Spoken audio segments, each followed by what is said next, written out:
Leitura do livro Tratado sobre a Oração, de John Knox, parte 2. Quando os pecadores não são ouvidos por Deus.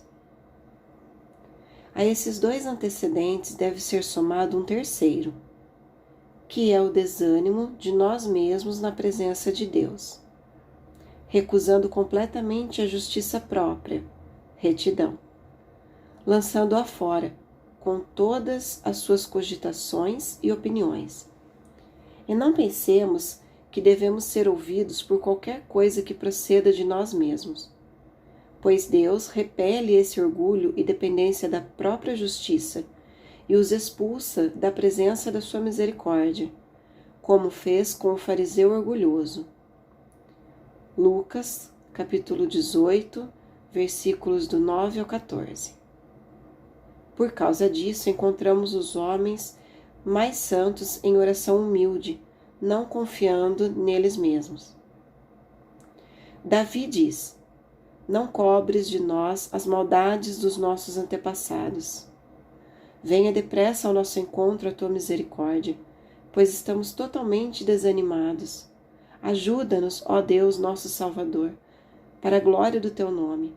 Livra-nos e perdoa os nossos pecados por amor do teu nome. Salmos, capítulo 79, versículos 8 e 9. Jeremias diz: embora os nossos pecados nos acusem, age por amor do teu nome, ó Senhor. Nossas infidelidades são muitas, temos pecado contra ti. Jeremias, capítulo 14, versículo 7. E Isaías: vens ajudar aqueles que praticam a justiça com alegria, que se lembram de ti e dos teus caminhos.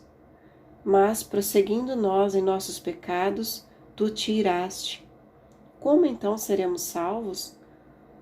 Somos como um impuro, todos nós. Todos os nossos atos de justiça são como trapo imundo. Murchamos como folhas, e como o vento as nossas iniquidades nos levam para longe. Isaías 64, capítulo 64, versículos 5 e 6. E Daniel, grandemente elogiado por Deus, faz em sua oração a mais humilde confissão com as seguintes palavras: nós temos cometido pecado e somos culpados. Temos sido ímpios e rebeldes, e nos afastamos dos teus mandamentos e das tuas leis. Inclina os teus ouvidos, ó Deus, e ouve. Abre os teus olhos e vê a desolação da cidade que leva o teu nome. Não te fazemos pedidos por sermos justos, mas por causa da tua grande misericórdia. Senhor, ouve. Senhor, perdoa. Senhor, vê e age. Por amor de ti, meu Deus, não te demores, pois a tua cidade e o teu povo levam o teu nome. Daniel, capítulo 9, versículos 5, 18 e 19. Observem que nessas preces não há menção da justiça própria deles, ou de sua satisfação ou mérito, mas a mais humilde confissão, que procede de um coração triste e penitente, que não depende de nada, a não ser da livre misericórdia de Deus, que prometeu ser o Deus deles, isto é, seu ajudador, confortador, defensor e libertador. Como ele já nos fez por Jesus Cristo em tempos de tribulação, e para que não nos desesperemos, mas que, depois de admitirmos nossos pecados, clamemos por misericórdia e obtenhamos. Ainda que isso esteja claro, há homens que em suas orações só têm respeito por qualquer virtude que proceda deles mesmos, pensando por conseguinte que suas orações são aceitas e eles nunca oram de maneira certa. O que são o jejum e a oração? Com a oração. Embora junto com a oração fervorosa sejam acrescentados jejuns, vigílias e doações de esmolas, nada disso faz que Deus aceite nossas orações, mas essas coisas são como esporas que nos ajudam a perseverar na oração. E isso a misericórdia de Deus aceita. Deve ser lembrado que Davi orou dizendo: guarda a minha vida, pois sou fiel a ti. Tu és o meu Deus, salva o teu servo que em ti confia. Salmos 86, versículo 2. Ezequias também disse: Lembra-te, Senhor, como tenho te servido com fidelidade e com devoção sincera. Tenho feito o que tu aprovas. 2 Reis, capítulo 20, versículo 3. Essas palavras não foram ditas por homens gloriosos, nem por quem confiava em suas próprias obras. Antes, eles testificam ser filhos de Deus pela regeneração, a quem ele promete sempre ser misericordioso e ouvir-lhes a oração em todo o tempo. A causa da ousadia deles é Jesus Cristo. Por isso as palavras deles fluem de uma fé vívida, fervente e constante, crendo que o Deus de infinita misericórdia os chamou ao conhecimento dele mesmo, não permitindo que eles andassem seguindo sua impiedade natural, mas ensinando-os a se conformar à sua santa lei. E isso por causa da semente prometida, não por deixá-los destituídos de conforto, para não deixá-los destituídos de conforto, consolação e defesa, em tão grande e extrema necessidade. Assim, eles não alegam justiça própria, não se gloriam, nem depositam sua confiança em ninguém, mas se fortalecem e se firmam nas promessas de Deus. Desejo essa consolação para todos os cristãos em suas orações, um testemunho de uma boa consciência para lhes assegurar as promessas de Deus. Mas, para obter o que pedem, eles dependem apenas de Deus, deixando de lado toda opinião e pensamento de justiça própria.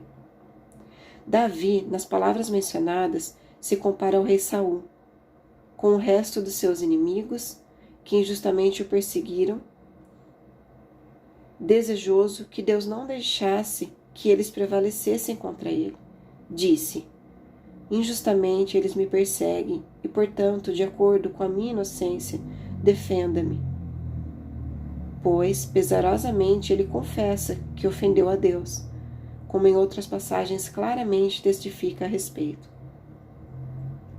Deus não permite a hipocrisia. Em terceiro lugar, deve-se observar na oração que aquilo que pedimos a Deus devemos desejar com intensidade, reconhecendo-nos indigentes e vazios, e que somente Deus pode atender a petição do nosso coração, se isso for de acordo com sua vontade e do seu agrado. Pois nada é mais odioso para Deus que a hipocrisia e a dissimulação, isso é, quando homens pedem a Deus coisas das quais não precisam ou creem que podem obtê-las por outros meios, não apenas por Deus. Se um homem pede a Deus perdão para seus pecados, pensando, não obstante, obter o mesmo por suas próprias obras ou pelos méritos de outra pessoa, ele zomba de Deus e engana a si mesmo. E em tais casos, muitos cometem essa ofensa, principalmente os poderosos e ricos da terra, que por um costume comum oram aquela parte da oração do Senhor: Dá-nos hoje o nosso pão de cada dia. Mateus capítulo 6, versículo 11. Isto é, um sustento moderado e razoável. O coração deles testificará que eles não precisam orar dessa maneira, pois abundam em toda felicidade e conforto mundanos. Não quero dizer que os homens ricos não precisam fazer essa parte da oração do Senhor, mas gostaria que eles entendessem que precisam orar. A esse respeito falarei mais adiante. E que não devem pedir se não se sentirem indigentes e necessitados. Pois a não ser que peçamos com sinceridade, Ele não vai nos dar nada.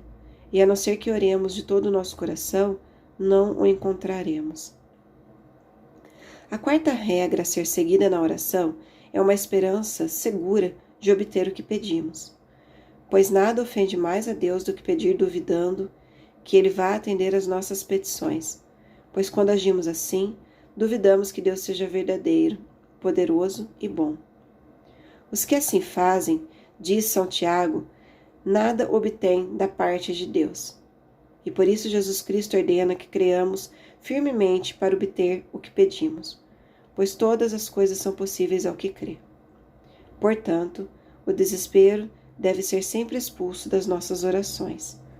Não quero dizer que qualquer homem, em um problema extremo, esteja sem dor, tristeza, no presente e sem grande medo de problemas ainda maiores. Problemas são como esporas que nos estimulam a orar. O problema e o medo são como esporas para a oração, pois quando o homem, rodeado por veementes calamidades, e oprimido com uma solicitude contínua, não tendo nenhuma esperança de libertação pelo auxílio humano, com o coração castigado e oprimido, e temendo castigos ainda maiores, pede a Deus por conforto e ajuda no profundo poço de tribulação. Uma oração assim sobe até a presença de Deus, e não é vã. Deus liberta os seus de suas crises e de seus inimigos. Davi, sofrendo perseguição veemente de Saul, caçado e procurado em toda parte, temendo que mais dia menos dia cairia nas mãos de seus perseguidores, depois de ter reclamado que não tinha lugar de descanso, orou fervorosamente, dizendo: Senhor meu Deus, em ti me refugio, salva-me e livra-me de todos os que me perseguem, isto é, Saul, para que, como leões, não se dilacerem nem me despedacem, sem que ninguém me livre. Salmos, capítulo 7, versículo 1 e 2. Em meio a essas angústias, a bondade de Deus o sustentou, de modo que a tribulação no presente fosse tolerável, e as infalíveis promessas de Deus assegurassem sua libertação, para que o seu medo fosse mitigado e o deixasse. Como parece tão diligentemente no processo de suas orações. Pois, depois de ter sido ameaçado tantas vezes por seus inimigos, ele conclui com as seguintes palavras: sua maldade se voltará contra ele, sua violência cairá sobre a sua própria cabeça. Darei graças ao Senhor por sua justiça. Ao nome do Senhor Altíssimo cantarei louvores. Salmos, capítulo 7, versículos 16 e 17. Isso não foi escrito apenas para Davi, mas para todos os que vão sofrer tribulação até o fim do mundo. Nota de rodapé. Um conforto para o escritor, estando em grande adversidade. Fim da nota de rodapé. Pois eu, o escritor, que isso seja dito apenas para a glória e o louvor de Deus. Em angústia de mente e em veemente tribulação e aflição, clamei ao Senhor, quando não apenas os ímpios, mas até meus irmãos fiéis, sim, e até meu próprio ser, isso é, meu entendimento natural, julgaram minha causa como sem solução. E mesmo em minha grande calamidade, e quando minhas dores eram as mais cruéis, nota de rodapé, uma referência à doença e às agonias que Knox sofreu durante a sua prisão a bordo de uma galé francesa. Fim da nota de rodapé. Quis sua eterna sabedoria que minhas mãos escrevessem, muito contrariamente à razão carnal, que sua misericórdia se mostrasse verdadeira. Bendito seja seu santo nome. Portanto, eu me atrevo a ter ousadia na verdade da palavra de Deus e prometer que, não obstante a veemência dos problemas, sua longa duração, o desespero de todos os homens, o medo, o perigo, a dor e a angústia do nosso coração, se clamarmos constantemente a Deus, Ele libertará, além da expectativa de todos os homens.